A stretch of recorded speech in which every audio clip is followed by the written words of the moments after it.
venido este planeta a evolucionar, muy distinto a pegar un salto cuántico, tan de moda la cuántica.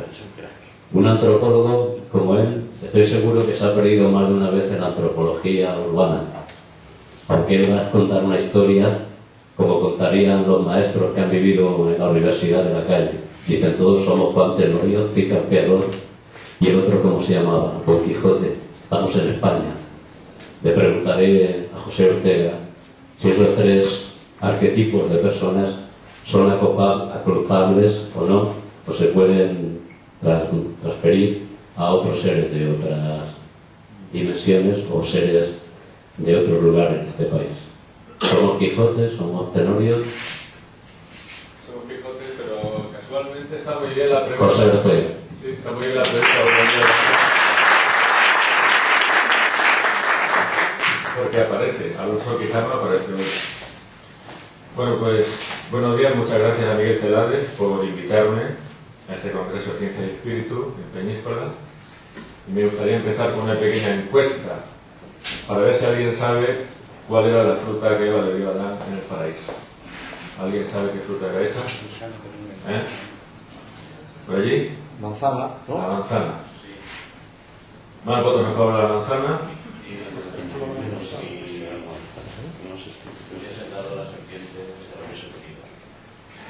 Ahumada. En el libro del Génesis no se habla de ninguna manzana. Ni era una manzana, ni es probable que fuera una manzana. ¿Por qué motivo estamos convencidos de la pintura del Renacimiento del siglo XVII hasta la pintura de nuestros días de que lo que Eva le dio a Adán era una manzana? Pues porque cuando la Biblia llega a Europa, en el suelo europeo lo que había era una profunda tradición popular y folclórica presente en los cuentos populares, en el mito, que asociaba la manzana con la inmortalidad. Posiblemente el caso más clásico es el mito nórdico del robo de las manzanas de oro, que estaban bajo la custodia de la diosa Idun. La diosa Idun tenía como única función custodiar las manzanas de oro porque los dioses del panteón nórdico no eran inmortales por sí, sino porque comían de esas manzanas. Hay un episodio en el cual el dios malo, Loki, roba las manzanas de oro y los dioses comienzan a envejecer. De manera que hay un mecanismo subconsciente por el cual cuando nos han dicho un fruto que había allí que estaba prohibido, que era sensacional, etc., ¡pum! Manzana, manzana, manzana, manzana. Pues nunca hubo ninguna manzana.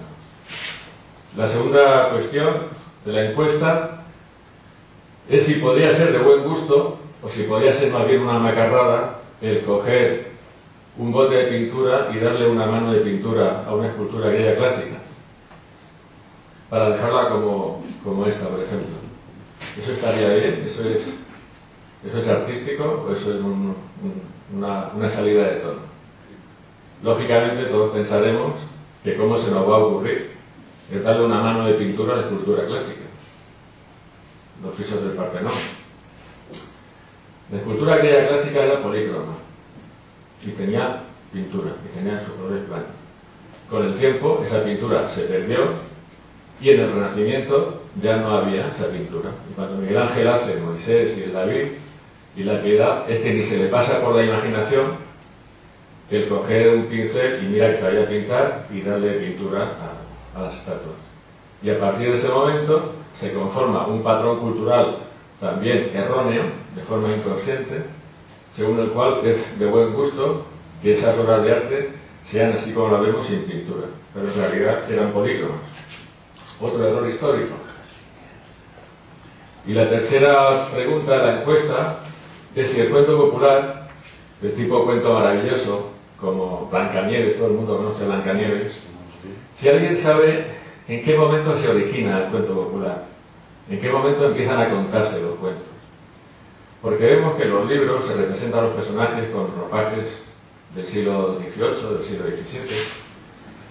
En realidad los cuentos populares se originan en la prehistoria y contienen un río de información antropológica bastante descuidado, especialmente en el ámbito académico, que es la única fuente de información que realmente podemos tener sobre el modo de comportarse y de pensar de las sociedades primitivas sin cultura escrita. Todo esto quiere decir que los patrones culturales del pasado, los mitos y los símbolos, no son piezas de museo que están archivadas y guardadas en un armario, sino que son unos elementos vivos que nos influyen, que nos actualizan, que nos informan y que nos condicionan. Unas veces nos condicionan de forma correcta y otras de forma equívoca, como hemos visto. Posiblemente el mejor exponente de cómo funciona esto en el nivel de la psicología individual es Carl Jung, que se refería a la función de los sueños, explicando que el subconsciente nos habla durante el sueño. De la misma forma que hay gente que piensa que el sueño es el recuerdo de un viaje astral, pues lo que decía Carl Jung es que el subconsciente, a diferencia de lo que nos pasa a nosotros, lo capta todo, lo aprehende todo. Todo lo que olemos, escuchamos, o vemos, todo lo que nos entra por los sentidos, queda al 100% archivado en el subconsciente, cosa que no nos pasa a nosotros en el nivel consciente del yo.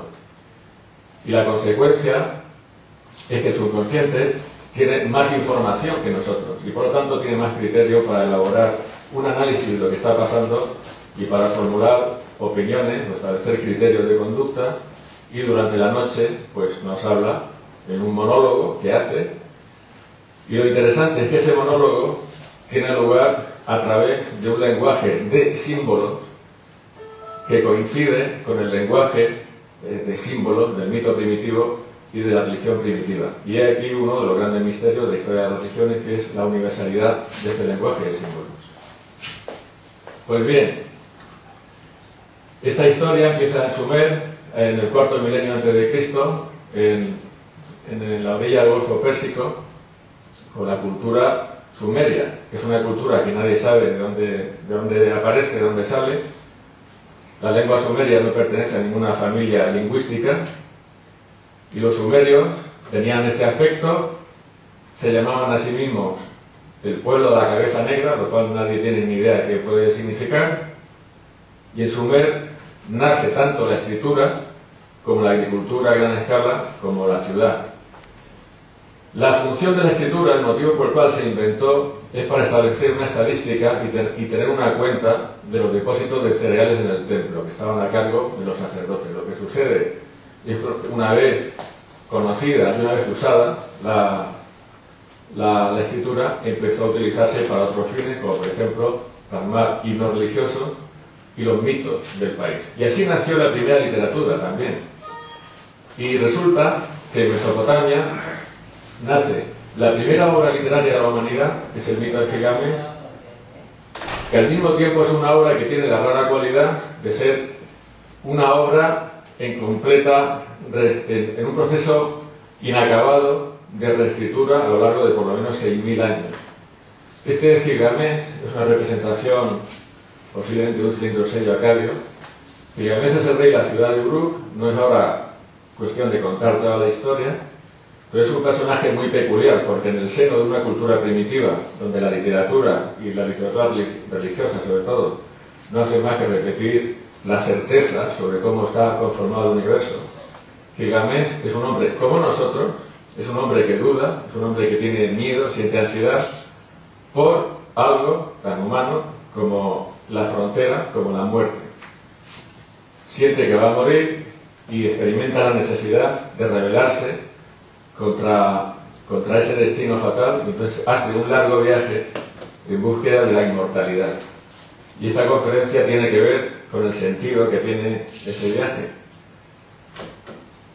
De manera que hay una de las historias que se contaban sobre Gilgamesh, porque al principio había varios cuentos sueltos con aventuras con un personaje común, es precisamente Gilgamesh y el diluvio universal. Todo el mundo sabe, o casi todo el mundo sabe, que la historia de Noé y del arca de Noé y todo esto del Génesis es una copia de un relato muy anterior, mesopotámico. El relato es un cuento sumerio llamado Gilgamesh y el diluvio universal. Y al principio lo que nos encontramos en Mesopotamia son cuentos remitidos, como he dicho, por tradición oral. Este señor, Amer Aywan, es un director de cine iraquí, que es el que hizo Saman, el hombre de los juncos, Y este estaba un día en España y a su distribuidor en España le dice: vete a la librería que te quiero enseñar un libro. Y se fueron a la librería y localizaron una novela que se llama Gilgamesh y la muerte, que luego hablo un poco de ella. Y le interesaba particularmente el personaje de Gilgamesh, aparte de porque es de su pueblo, porque todavía hoy, todavía a estas alturas, a este señor, su abuela, cuando era pequeño le contaba cuentos, que eran los cuentos con las aventuras de Gilgamesh.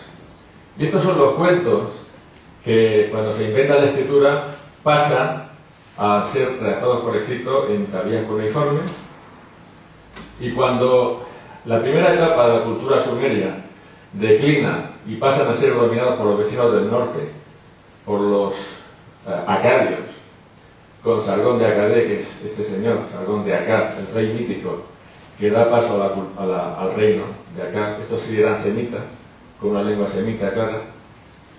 En esta fase sucede algo muy peculiar, y es que hay un escriba que tiene el inmenso talento de coger, no todos, pero sí muchos, de los relatos sueltos sobre las aventuras de Gilgamesh y compone con ellos un gran poema en 12 tablillas, que es esto. Esta es la cara más conocida del mito de Gilgamesh.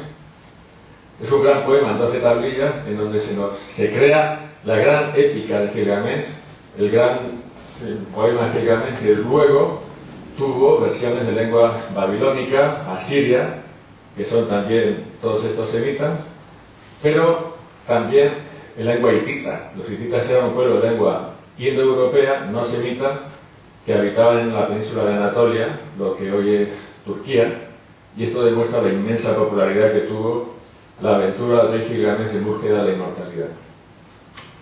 En el siglo XIX se consigue traducir la escritura cuneiforme y se descubre en Nínive, la capital de Asiria, la biblioteca de Asurbanipal, en donde aparecen las primeras versiones del mito de Gilgamesh. Y en la segunda mitad del siglo XX se reinicia el proceso de reescritura del mito de Gilgamesh, porque hay unos cuantos autores que se dejan seducir por el mito y entonces escriben novelas sobre el personaje, en algunos casos completando con cosas nuevas que no existían en las tablillas mesopotámicas. Y esta es una de ellas. Este es un Robert Silverberg, que es un clásico de la ciencia ficción, que escribe Gilgamesh el Rey. El Harald Brain en Alemania escribe el León de Uruk, que es una historia en la cual incorpora una infancia y una juventud de Gilgamesh, que eran cosas que no había en las tablillas mesopotámicas. Y que yo sepa, la única novela que hay escrita en castellano es Gilgamesh y la muerte, que la escribí yo y se publicó en el 90, se reeditó en el 95. Y con esta historia yo lo que intenté fue sobre todo rellenar de contenido el viaje, porque hay muchas lagunas, hay muchas líneas perdidas en las tablillas cuneiformes sobre qué es lo que sucede durante ese viaje, y yo así pues escribí esta novela y con algún cambio o con alguna aportación que la explico luego.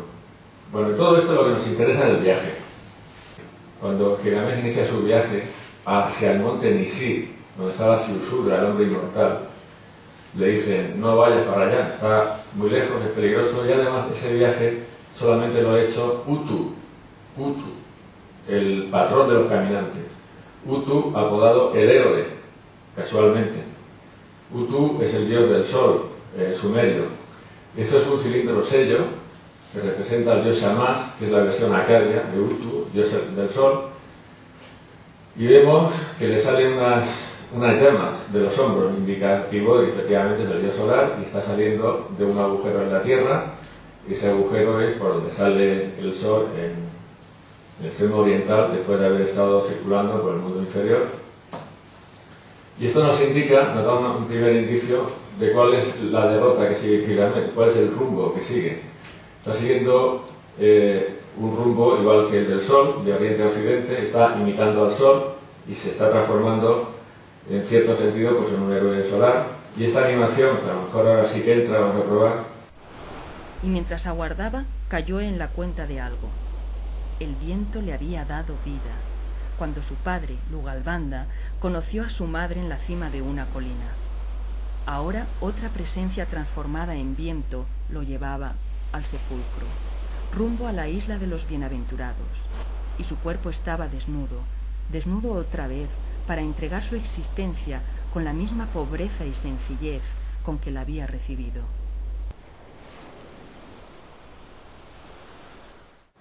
Hay una noticia de Robert Graves, yo no lo he leído esto en ningún otro sitio, pero dice que hay una versión del mito de Gilgamesh en el cual se cuenta que va buscando el monte Nisir rumbo occidente, navegando en un caldero por el mar.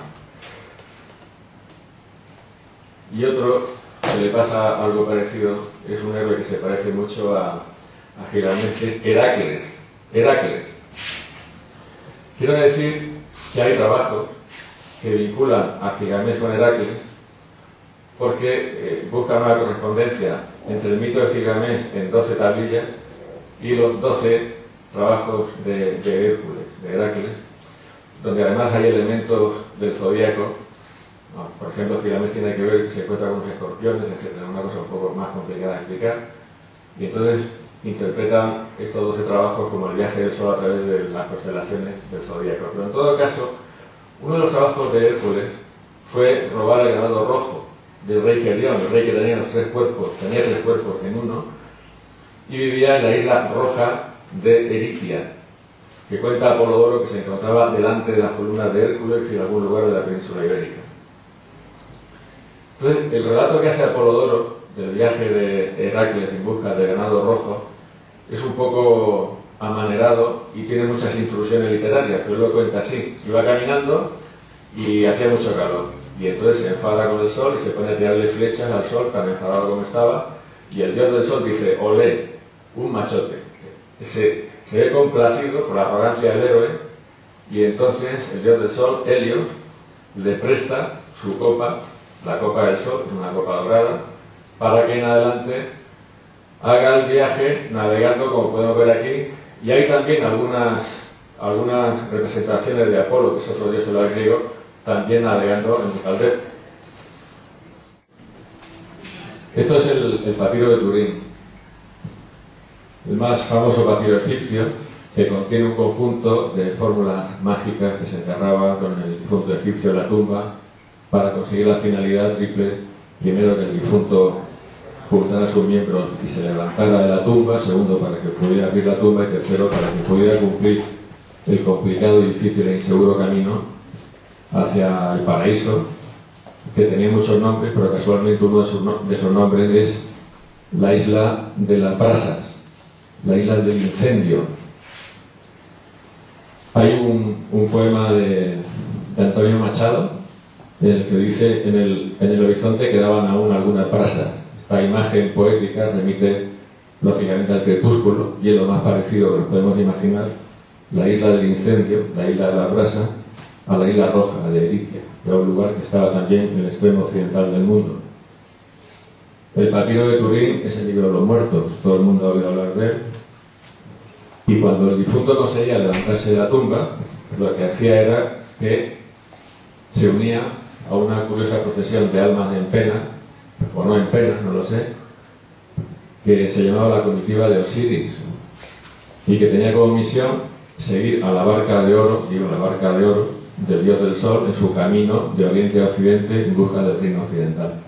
Osiris no es un dios solar, es un dios que representa la resurrección a través de la muerte y la vuelta a la vida del cereal.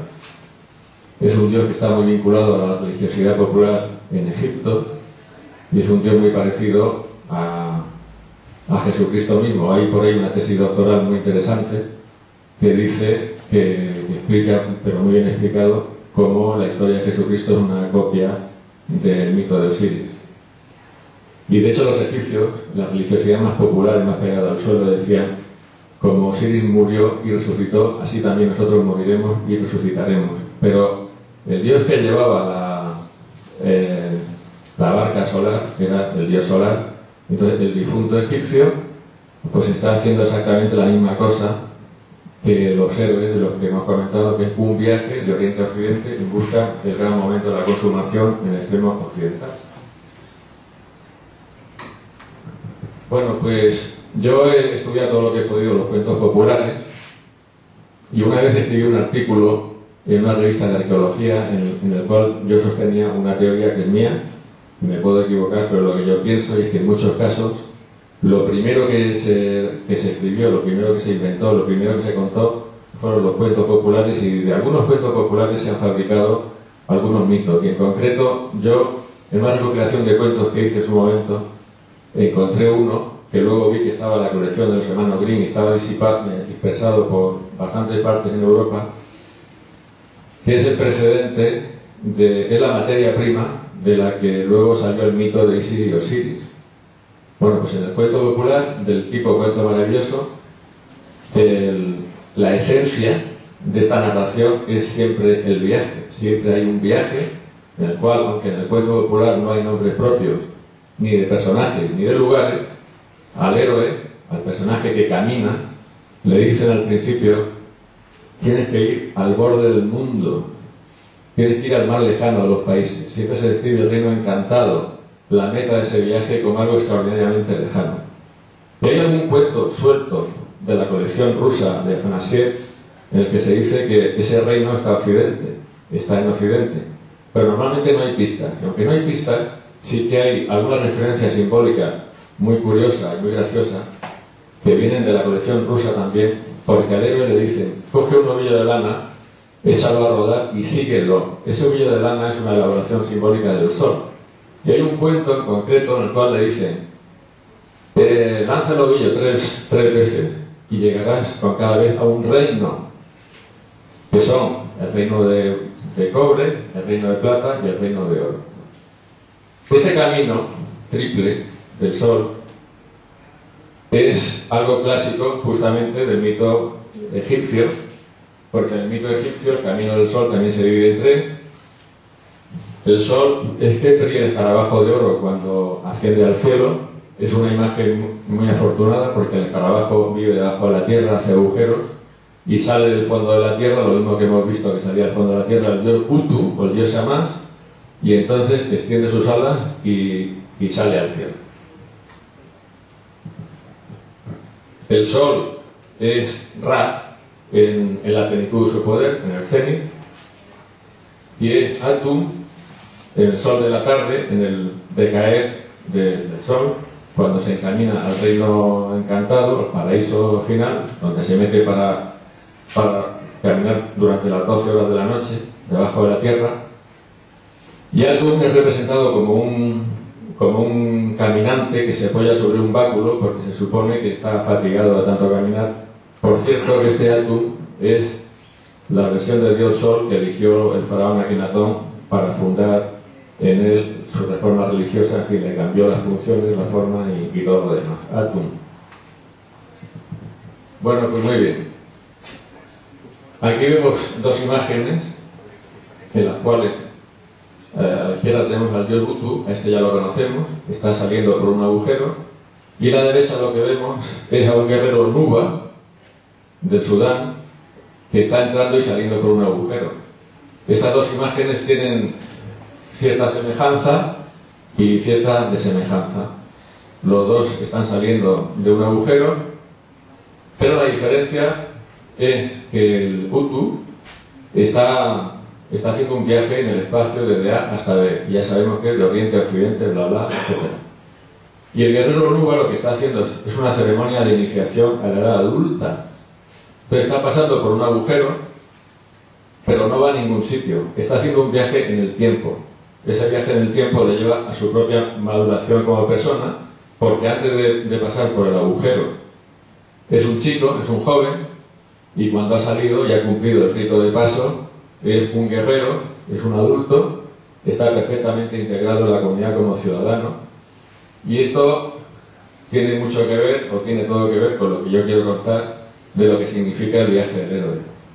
De hecho, hay algunos cuentos populares que también definen la entrada al reino encantado a través de un canal angosto, y aquí tenemos un canal angosto en el viaje en el espacio y tenemos un canal angosto en el viaje en el tiempo. Vladimir Prok es un ruso, un estudioso del cuento popular, que además de darnos toneladas de información buena sobre los contenidos antropológicos del cuento, aplica la lingüística estructuralista al análisis del cuento, de la estructura narrativa del cuento popular, aislando una serie de conceptos, una serie de funciones, que son muchas más de las que hay aquí, pero que he elegido estas porque son las que me interesa comentar. Pues hay un momento de una separación en el que el héroe abandona el hogar y se pone en el camino. El héroe se encuentra con unos personajes a los cuales les hace determinados favores. Por ejemplo, el cuento español es muy tradicional, que haya tres animales, que son un zorro, una hormiga y un águila, que se están disputando una carroña, y entonces el héroe hace de árbitro y reparte esto para ti, esto para ti, esto para ti. Le quedan muy agradecidos. Después este favor les es devuelto en otro momento del viaje.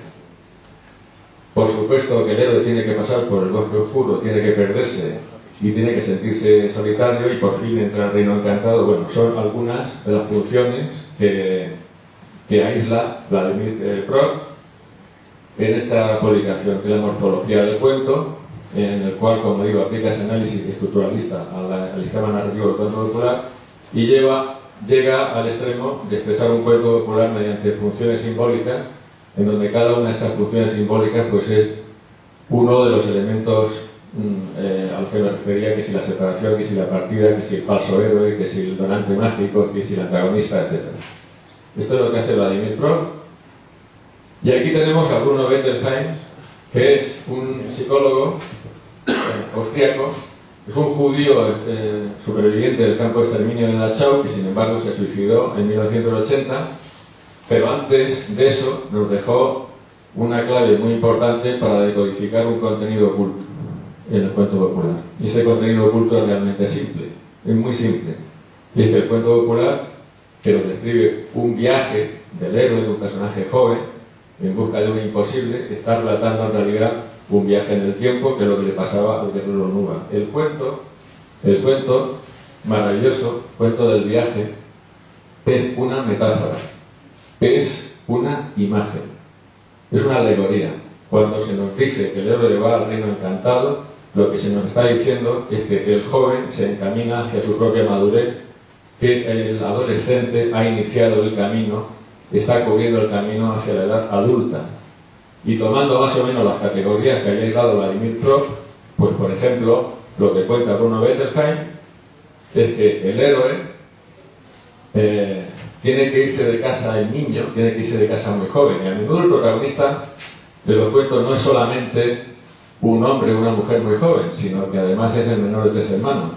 El hermano mayor intenta la aventura, fracasa, el segundo fracasa, y el pequeño es el que tiene éxito. ¿Por qué? Porque los cuentos populares tienen como misión afianzar la autoestima del niño para impulsarlo hacia el camino de la vida y hacia la aventura de la vida. Y es el menor, es el pequeño de la familia el que necesita que le empujen más y que le convenzan más de que no es un inútil, de que no es un niño chico incapaz, sino que lo puede hacer y lo debe hacer. Nos dice también el cuento que tenemos que hacer el bien desinteresadamente, y el Bruno Bettelheim lo incorpora como un código a la vida: haz el bien desinteresadamente, porque te va a volver, te va a ser devuelto, duplicado en algún momento del futuro, posiblemente cuando más lo necesitas. El bosque oscuro del cuento popular representa las crisis personales y estos momentos de duda, de desorientación que tenemos, de los cuales creemos que no somos capaces de nada y que nuestra vida es un fracaso, y ahora hablo un poco más de ese tema. Y finalmente, cuando el héroe entra en el reino encantado, en el castillo del diablo, en el palacio de la princesa, en el castillo que irás y no volverás, es que ha entrado en la edad adulta. Es que se han terminado las certezas, las incertidumbres, mejor dicho, se ha terminado la ansiedad, se han terminado las dudas del niño que no sabe quién es, porque cuando tienes 16, 17 años tú no sabes quién eres, tú no sabes quién tienes dentro. Te tienes que tantear, te tienes que explorar y te tienes que probar. Y no terminas de tantearte y de probarte hasta que no alcanzas esa edad adulta y alcanzas la serenidad de la maduración. Lógicamente, cuando el héroe del cuento va a empezar su aventura y le dice que tiene que ir al mar lejano de los países, esto es una perfecta metáfora de la aventura que le espera al adolescente, en búsqueda de la madurez. Porque ¿qué puede haber más lejano psicológicamente para un niño que verse a sí mismo fuera de todas las dudas y en posesión de todas las certezas, vamos, como son sus padres, ¿no? Esto es lo que sucede con el cuento popular.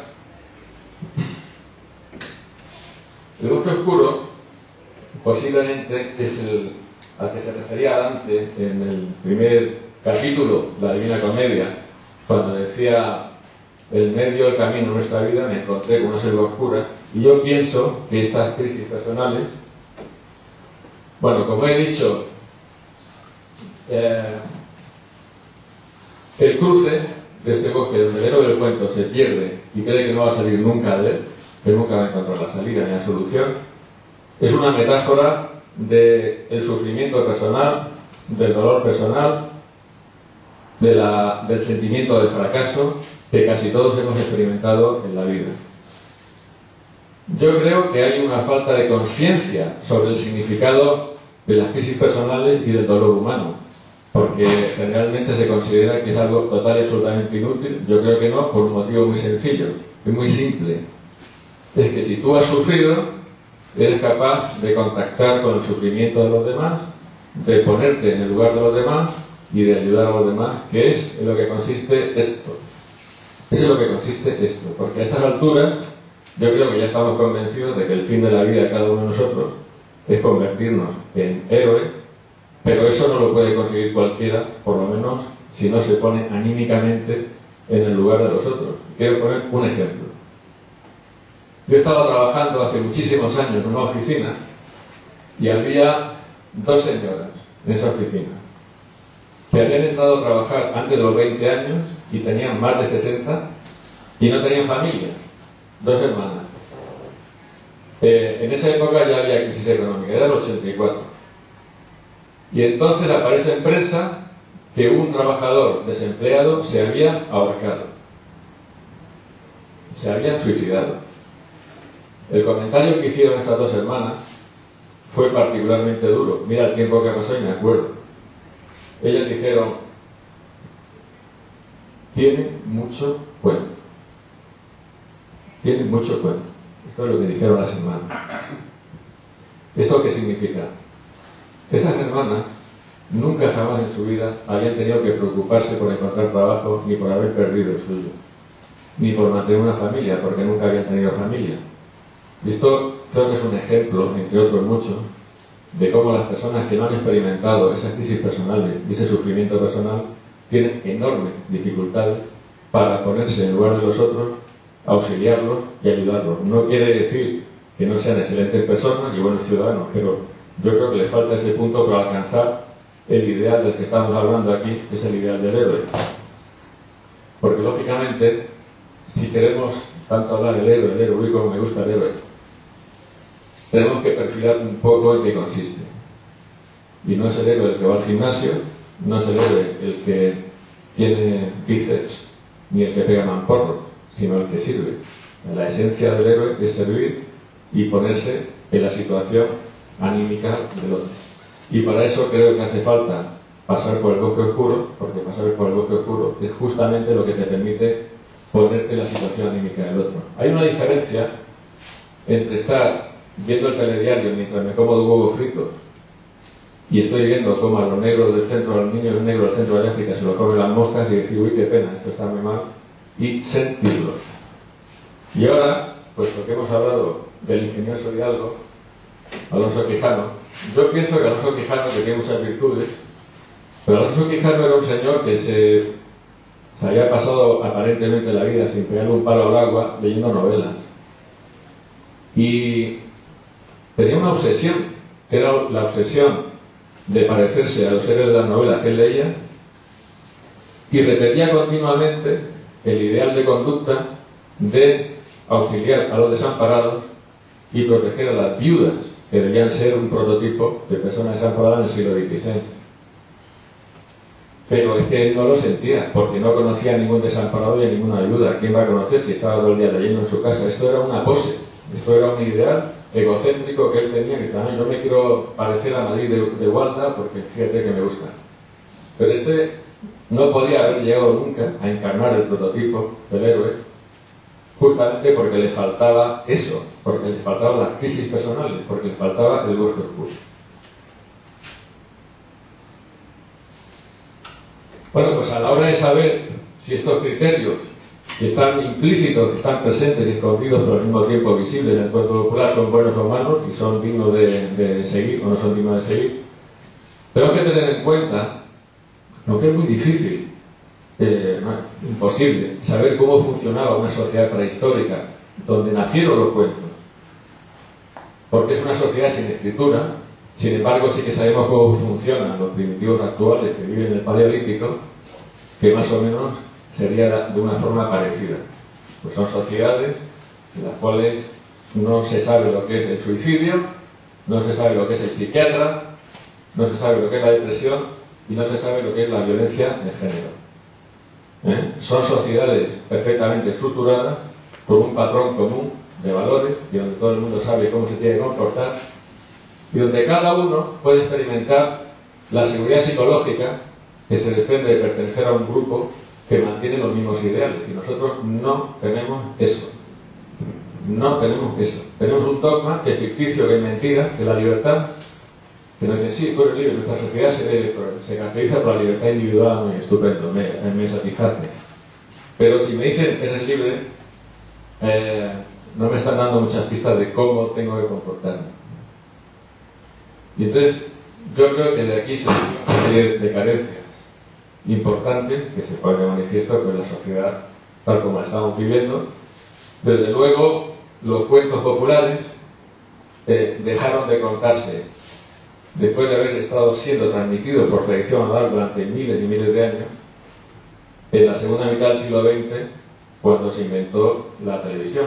Entonces cambiamos de narraciones, cambiamos de mensajes, cambiamos de contenido, cambiamos de ideología también.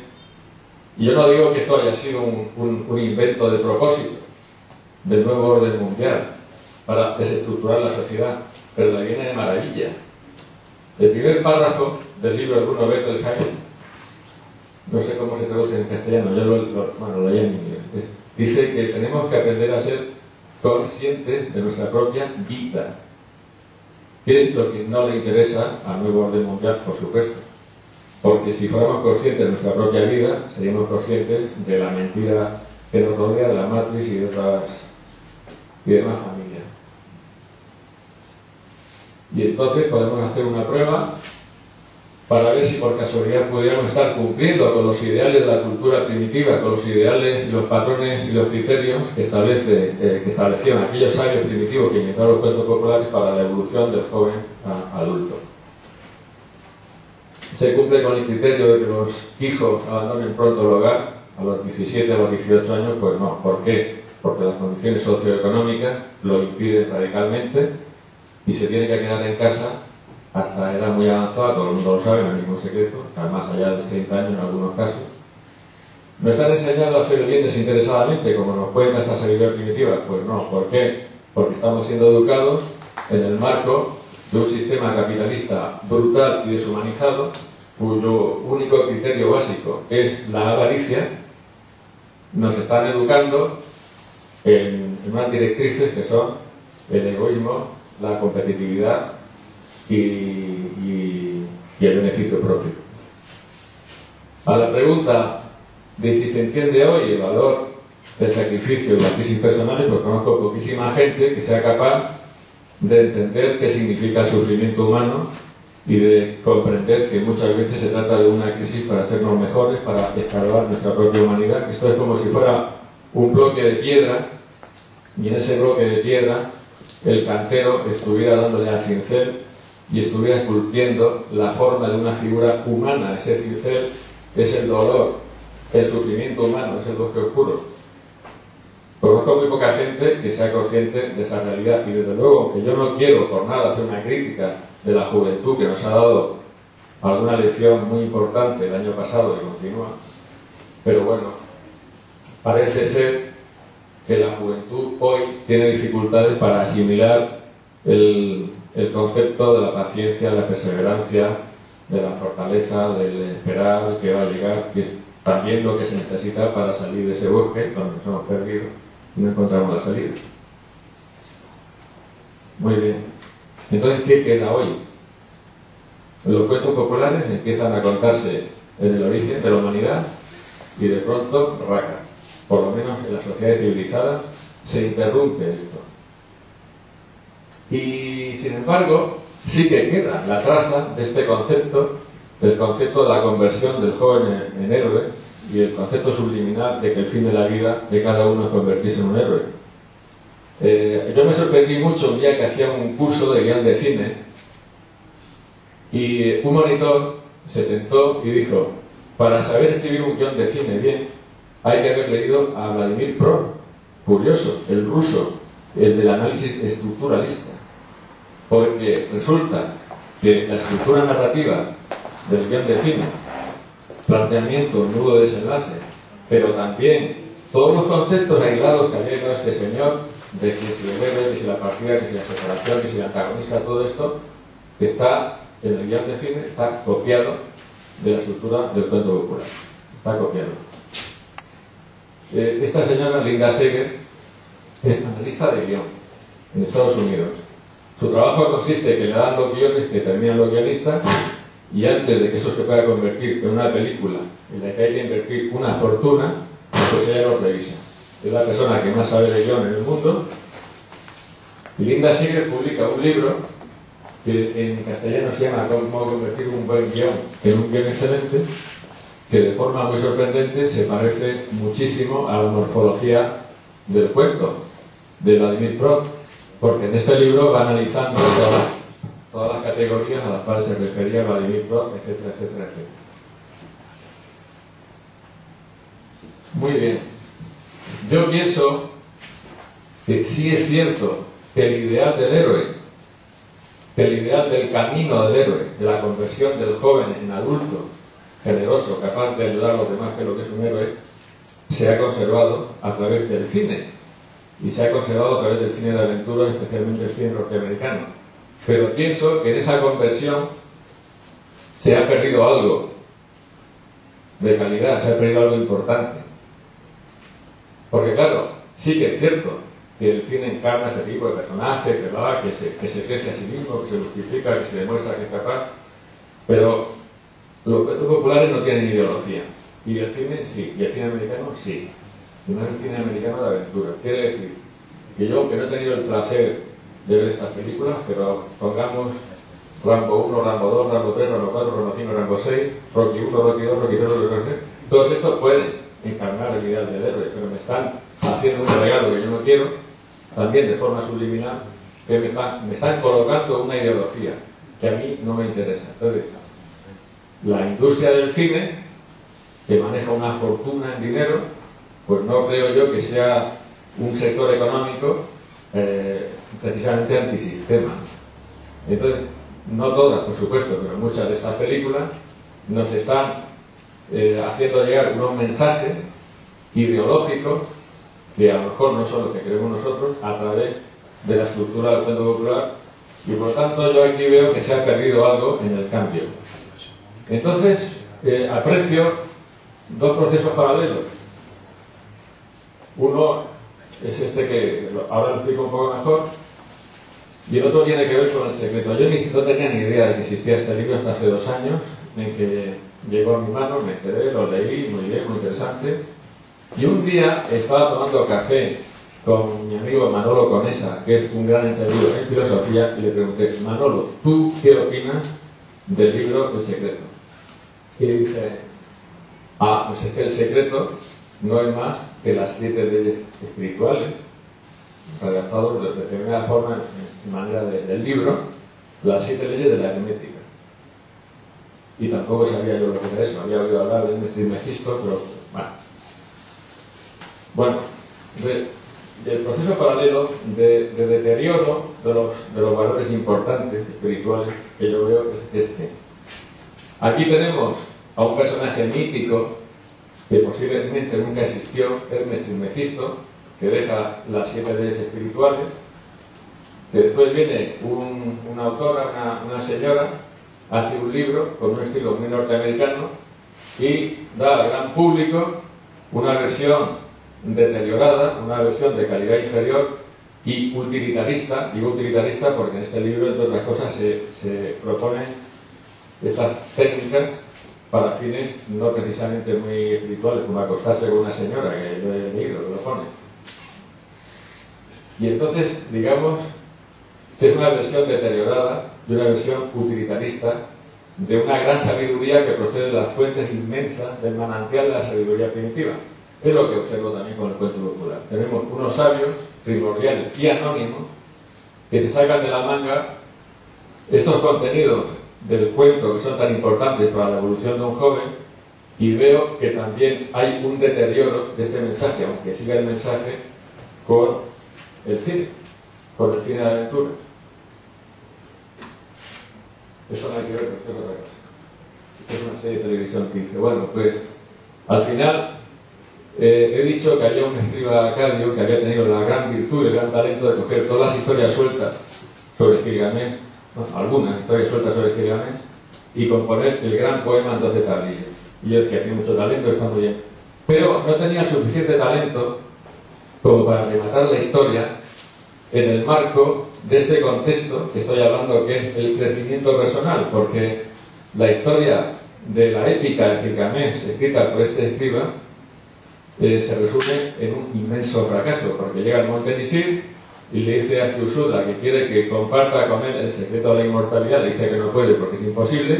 La inmortalidad se la habían regalado los dioses después de las aguas del diluvio habían remitido como un regalo, y se vuelve con la mano vacía. ¿No es lo que hice yo con esta historia? En ese proceso al que me refería al principio, de que la historia está continuamente en actualización y en fase de ser completada, con respecto a la estructura narrativa y a lo que pasa en el monte Nisir y todo esto, pues fue darle al final de la historia un sentido que tiene que ver con este concepto de viaje del héroe, de crecimiento personal y de viaje interior. Y esto, bueno, que lo quiera leer, que lo lea, y el que no, pues nos hacemos una paella y muy contento.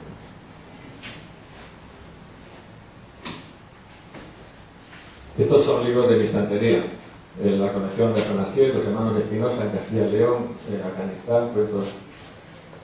Tú no te puedes coger a un niño pequeño, no te puedes coger a tu hijo, sentarte a los pies de la cama de tu hijo y decirle una noche: te tienes que ir pronto de casa.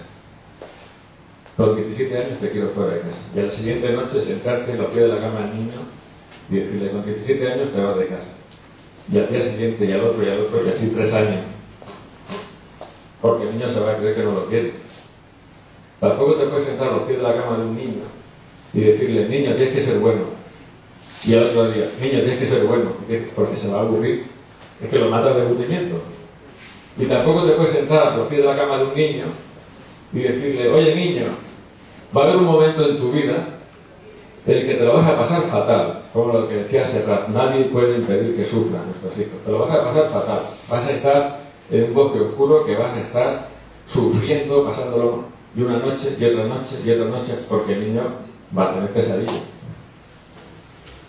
Pero lo que sí que puedes hacer es sentarte a los pies de la cama de tu hijo y coger los cuentos populares donde están implícitas todas estas ideas y leerle los cuentos. Y eso es lo que dice Bruno Bettelheim, que es un psicólogo infantil que propone esto, para que al niño poco a poco le vaya calando esta idea, la otra idea, que son las que tienen que conformar con éxito el camino de su vida de niño a adulto.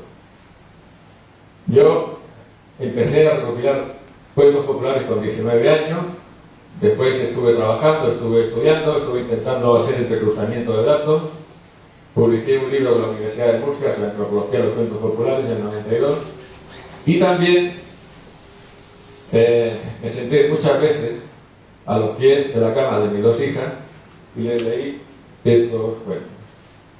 Y yo creo que eso, en parte, ha conseguido que estas niñas, que ya son adultas, sean unos ciudadanos pues bien integrados y que estén en posesión de un concepto que es Nanlulu, aunque me ha cambiado el tipo de letra, y con esto termino, Nanlulu es un concepto que procede de la literatura sumeria y que significa el comportamiento digno de un ser humano. Es decir, el ideal del hombre maduro, o de la mujer madura, del héroe, de la persona que ya ha adquirido esa seguridad y que dedica todo lo que sabe, toda su creatividad, todo su tiempo al servicio de los demás y al servicio de los débiles, y que se tiene, en resumidas cuentas, el comportamiento digno de un ser humano, pues es el que efectivamente tiene Nanlulu. Yo pienso que, a lo mejor me equivoco, porque yo no tengo nivel para darle lecciones a nadie, pero me da a mí por pensar que el ministro de Educación y Cultura a lo mejor le habla de esto y no tiene ni idea, no sabe ni de lo que se trata. Y entonces yo, para terminar, pues bueno, quiero decir que ya vale de tanto coaching, y ya vale de tanto marketing, y ya vale de tanto instruir a los jóvenes para que se transformen en tornillos de un sistema productivo capitalista, y que no estaría de más pues el echar alguna vez alguna mirada al pasado, y esto es lo que hemos intentado hacer hoy. Gracias.